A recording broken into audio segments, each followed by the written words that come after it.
The emergency beacon cut through the static of deep space like a knife through silence. Dr. Sarah Chen had been stationed on the medical frigate Mercy's Hand for 3 years, and she'd heard every type of distress call imaginable. But this one was different. The signal was weak, ancient, and transmitted on frequencies that hadn't been used by any known species for decades. "Captain, we're picking up a faint emergency transmission from the Kepler 442 system," reported Communications Officer Martinez, his voice tight with concern. "It's coming from the fourth moon of the gas giant. The signal is strange, sir. It's using old Galactic Coalition medical protocols, but the encryption is something I've never seen." Captain Williams leaned forward in his command chair, studying the tactical display. The Kepler system was officially uninhabited, a collection of dead worlds on the outer rim of explored space. Nothing lived there except the occasional mining drone and automated research stations left behind by long-forgotten expeditions.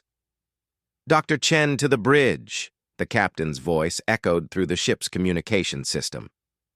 Sarah arrived within minutes, still wearing her surgical scrubs from treating an injured cargo hauler who'd suffered decompression injuries. Her dark hair was pulled back in a practical ponytail, and her brown eyes held the steady focus of someone who'd seen too much suffering to be easily rattled. "What do you make of this, Doc?" Captain Williams asked, gesturing toward the communications console, where the alien signal played on repeat. The sounds were haunting. A mixture of electronic tones and something that almost resembled a biological heartbeat, growing weaker with each repetition. Sarah listened carefully, her medical training automatically analyzing the rhythm and pattern. "That's definitely a biological distress signal," she said after a moment. "Whatever's transmitting this is alive, but barely. The rhythm is irregular, suggesting severe trauma or blood loss. Captain, we need to investigate." "The system is outside our patrol route," Williams replied, but Sarah could see the conflict in his eyes. He was a good man, someone who'd joined the Coalition fleet to help people, not to ignore suffering because of bureaucratic boundaries. "Sir, the medical oath doesn't recognize borders," Sarah said quietly. "Something is dying out there, and it's calling for help. We're the only ship in range." After a long moment, Captain Williams nodded. "Set course for Kepler 442, maximum burn." The journey took 18 hours, and during that time, the signal grew progressively weaker. Sarah spent those hours in her medical bay, preparing for every possible scenario. She reviewed xenobiology databases, checked her supplies of universal medical compounds, and tried not to think about how many creatures had died waiting for help that never came. When they finally arrived at the fourth moon, the sight that greeted them was sobering. The small, rocky satellite was scarred by impact craters and covered in the ruins of what had once been a significant settlement. Massive structures lay broken and twisted, their metal and ceramic surfaces scorched by weapons fire. This hadn't been an accident or natural disaster. This was the aftermath of a war. "Life signs are faint but present," reported Science Officer Park from her station. "I'm reading one large organism approximately 2 kilometers from the largest structure. It's huge, Doctor. Whatever it is, it's at least the size of a small shuttle." Sarah felt her pulse quicken. In all her years of xenobiology training, she'd never encountered a creature that large. Most sentient species were roughly humanoid in size, with only a few exceptions like the massive but peaceful cetacean collective. "I'm taking a medical team down," Sarah announced, already moving toward the equipment lockers. "Prepare the largest medical transport we have." "Doctor, we don't know if it's safe," Captain Williams warned. "The devastation down there suggests this moon saw significant combat. Whatever did this might still be present." Sarah paused, considering the captain's words. The rational part of her mind agreed with his caution. But the weak, fading distress signal continued to pulse through the ship's speakers, each beat a countdown toward death. "Then we go armed and ready," she said finally. "But we go. That signal has been broadcasting for at least 20 hours. Every minute we delay decreases the chances of survival.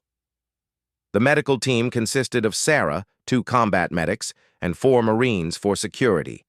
They descended through the thin atmosphere in the ship's largest shuttle, the landscape below growing more detailed and more disturbing as they approached. The ruins weren't just damaged, they were methodically destroyed. Whoever had attacked this place had wanted to ensure nothing survived. They landed in a cleared area near the life sign, and Sarah's first look at their patient through the shuttle's viewports made her gasp. Lying among the rubble of what had once been a medical facility was the largest creature she'd ever seen. It resembled a wolf, but scaled up to impossible proportions. Its body was easily 15 meters long, covered in silver-gray fur that had been matted with dried blood. Multiple wounds crossed its flanks, and one of its hind legs was twisted at an unnatural angle. But it was the creature's eyes that stopped Sarah cold. Even from a distance, even through layers of pain and exhaustion, those eyes held intelligence. This wasn't just an animal. This was a person. "My God," whispered Corman Peterson, one of the combat medics. "Look at the size of it." "How are we supposed to treat something that big?" Sarah was already running calculations in her head, scaling up dosages and procedures. "The same way we treat any patient," she said, grabbing her emergency medical kit. "One step at a time." As they approached the massive creature, Sarah could see that its breathing was labored and shallow. Its eyes tracked their movement, and she was surprised to see not fear, but resignation. This being had given up. It was waiting to die. "Easy there," Sarah said softly, her voice carrying the gentle authority she'd developed over years of treating frightened patients. "We're here to help."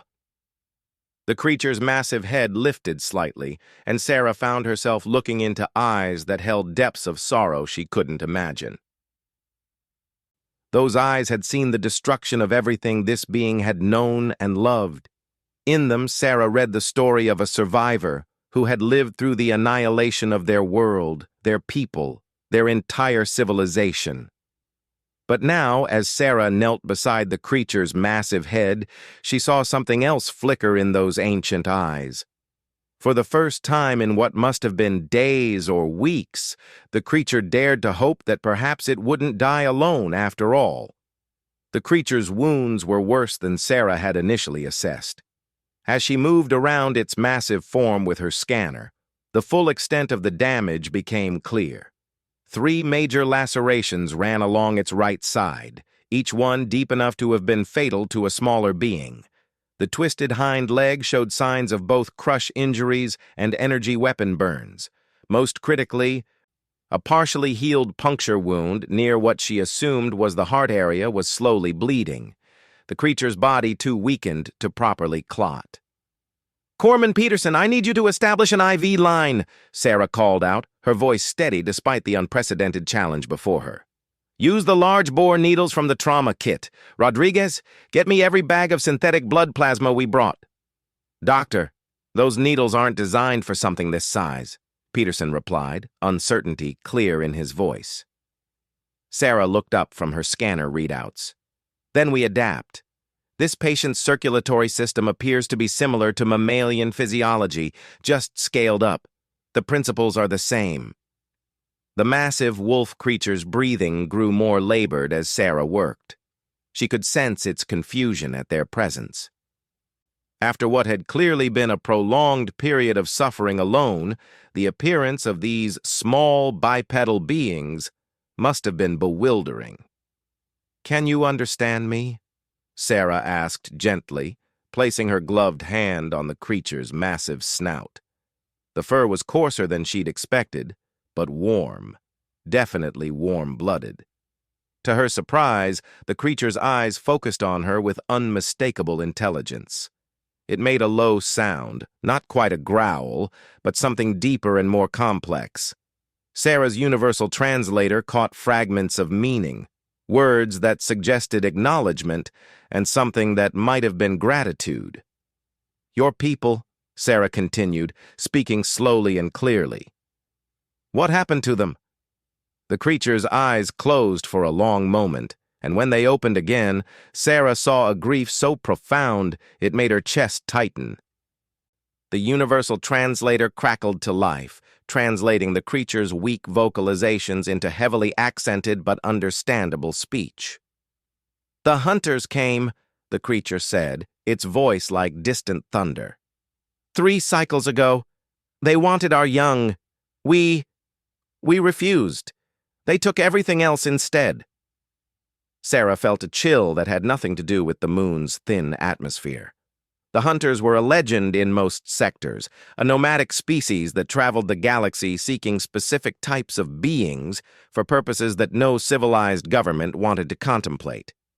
Most officials believed them to be a myth, a cautionary tale told to justify increased military spending.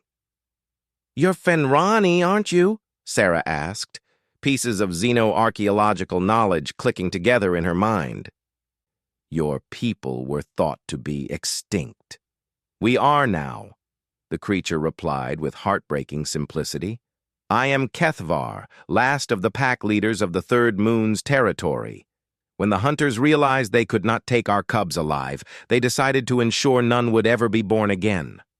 The medical scans were providing more information, and Sarah felt a surge of determination. The creature, Kethvar, was indeed critically injured, but nothing she was seeing was beyond human medical capability with the right approach.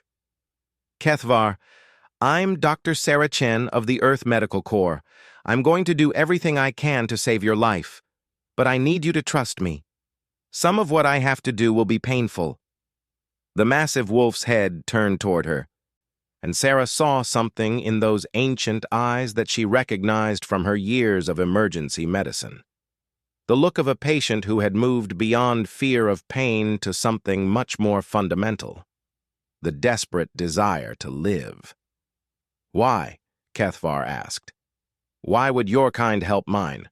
We are nothing to each other." Sarah paused in her preparations, considering the question. It was one she'd been asked before, usually by patients from species that had difficult relationships with humanity. Her answer was always the same because it was always true. "Because you're hurt, and I'm a doctor," she said simply. "That's all that matters." The surgical repair took nearly 6 hours. Sarah had to improvise constantly, scaling up techniques designed for human patients to work on a being 15 times larger than anything she'd ever treated. The Marines had set up a sterile field around the patient using portable barriers, while Peterson and Rodriguez worked tirelessly to keep Kethvar's vital signs stable. The most challenging part was the repair of the damaged blood vessels. Sarah found herself essentially performing vascular surgery on tubes as wide as her arm. Traditional suturing was impossible at this scale, so she had to use medical sealants and synthetic grafts, normally reserved for major organ transplants. Throughout the procedure, Kethvar remained conscious but calm, occasionally offering information about Fenrani physiology that proved crucial.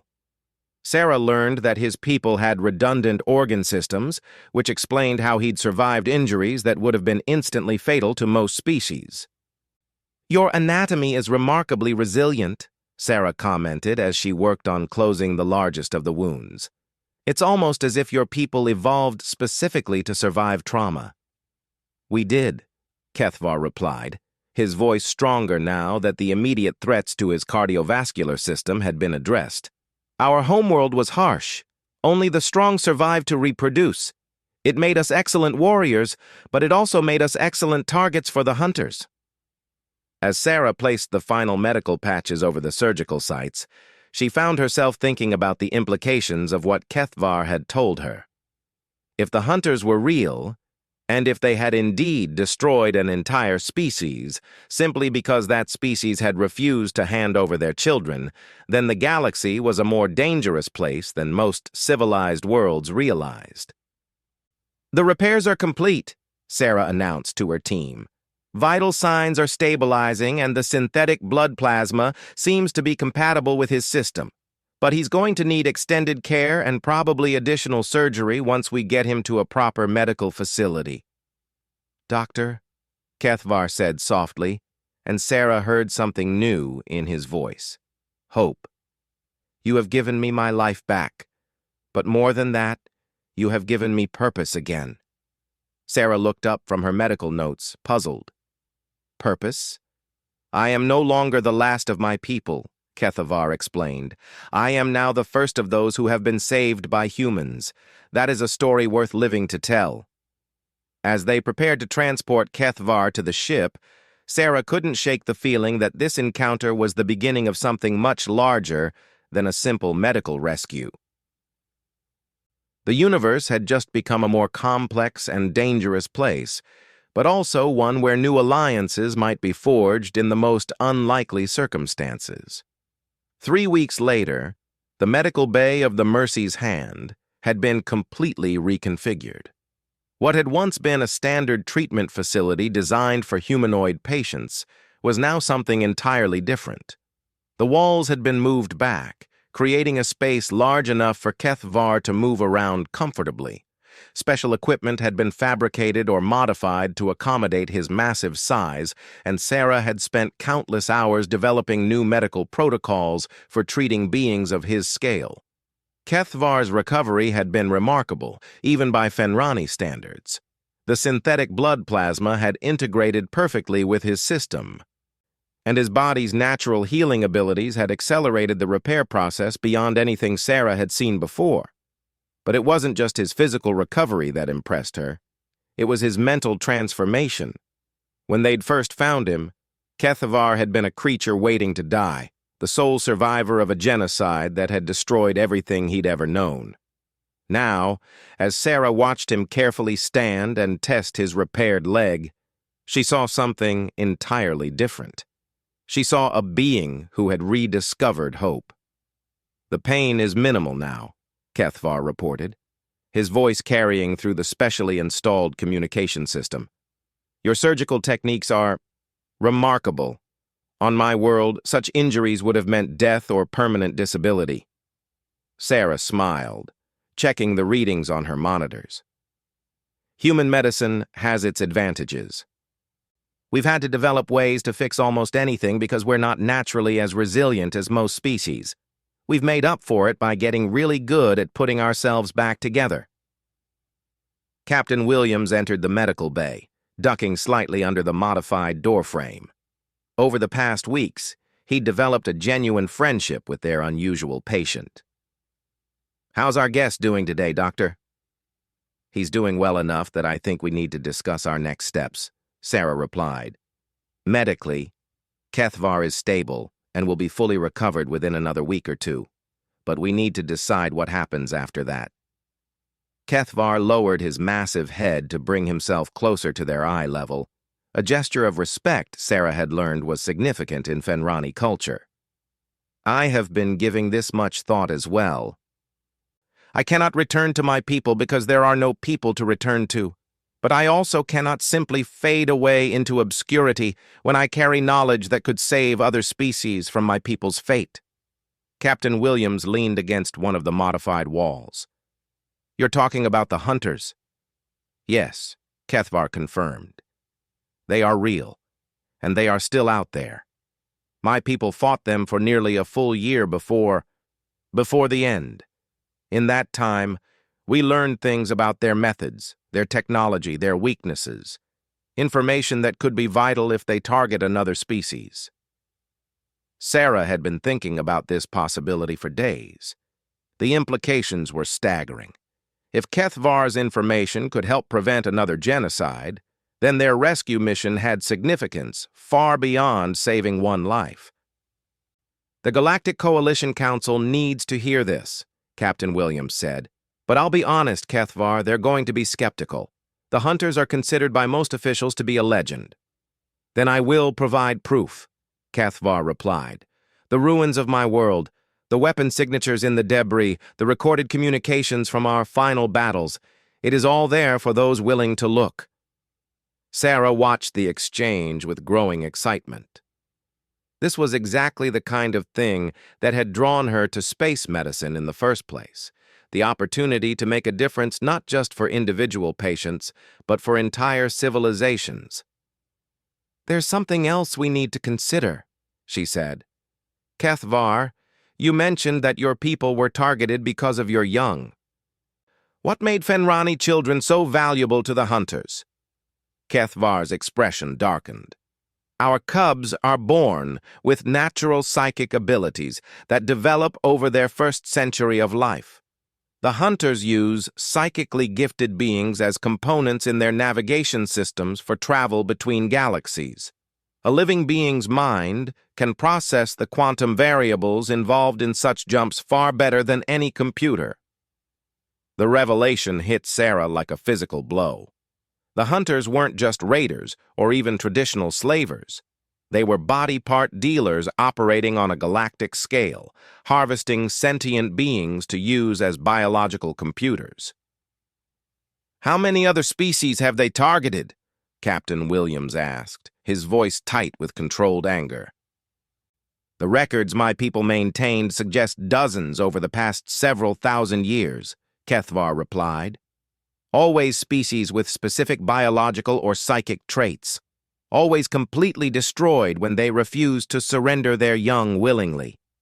Sarah felt a determination crystallizing in her chest. This couldn't be allowed to continue. "Captain, we need to take this to the highest levels of Coalition Command, and we need to make sure Kethvar is protected. He's the only living witness to their methods."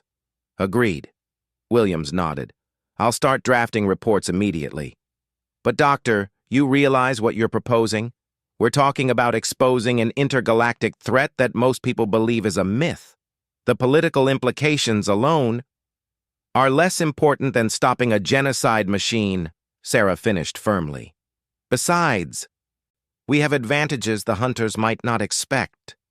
"What kind of advantages?" Kethvar asked, genuine curiosity in his voice. Sarah smiled, and there was something fierce in her expression that reminded both Captain and alien why humans had earned a reputation as one of the most formidable species in the galaxy. "They've been hunting species that evolved on single worlds with specific environmental pressures and biological limitations," she explained. "But humans? We're adaptable. We've spread across hundreds of worlds with different gravities, atmospheres, and environmental challenges. We've learned to work with dozens of allied species.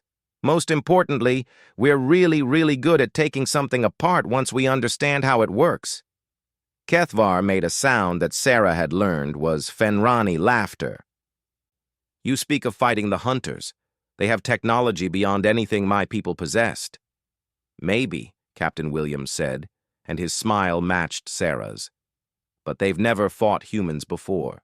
We have a saying, if you want peace, prepare for war. Well, we've been preparing for centuries." Over the following days, Sarah watched as Kethvar transformed yet again. No longer just a survivor, no longer even just a bearer of vital information. He was becoming something new. The first member of what he had begun calling the Alliance of the Rescued. His vision was ambitious and inspiring, a coalition of species and individuals saved by human intervention, working together to protect others from the threats that had nearly destroyed them. The idea resonated throughout the ship's crew. Word spread through unofficial channels to other vessels in the fleet, then to stations and colonies. Within weeks, Sarah began receiving messages from humans across known space who had encountered other survivors of hunter attacks, individuals who had been overlooked or dismissed because their stories seemed too fantastic to believe. As Sarah compiled medical files and witness testimonies, she realized that their discovery on that dead moon had been just the beginning. The galaxy was full of survivors with stories to tell and knowledge to share. Humans had been rescuing them one at a time, without even realizing the larger pattern. "Dr. Chen," Kethvar said during one of his final medical examinations, "I have a question that has been troubling me." "What's that?" Sarah asked, checking the last of his healing surgical sites. "Why do humans do this? Not just the medical care, though, that has been extraordinary, but this willingness to take on threats that don't directly affect your species, to help beings you've never met before. It seems unusual among galactic civilizations. Sarah paused, considering her answer carefully. It was a question she'd been asked many times by non-human patients, and she'd never found a completely satisfying explanation. "I think," she said finally, "it's because we've always known what it's like to be in danger. Humans spent most of our evolutionary history being prey animals. We survived by working together, by helping each other, by never leaving anyone behind if we could help it. When we see others in the same kind of danger we once faced, we can't help but respond." Kethvar nodded slowly. "Then perhaps the hunters made a mistake when they decided to operate in human space. They have never encountered a species that actively seeks out those who need help." Sarah smiled, sealing the final medical report that would clear Kethvar for active duty with the Coalition fleet. "No, they haven't. And I think they're about to learn that humans don't just rescue individuals. When we find a problem this big, we fix it. Permanently." As the Mercy's hand changed course toward Coalition headquarters, Sarah felt a deep satisfaction that went beyond her usual sense of professional accomplishment. They'd saved more than one life on that dead moon. They'd potentially saved countless future lives by exposing a threat the galaxy had to face. But more than that, they'd proven once again why humans had earned their place among the stars, not through superior technology or natural advantages, but through an unwavering commitment to the simple principle that suffering was unacceptable when they had the power to stop it. The last survivor of the Fenrani would not remain alone for long.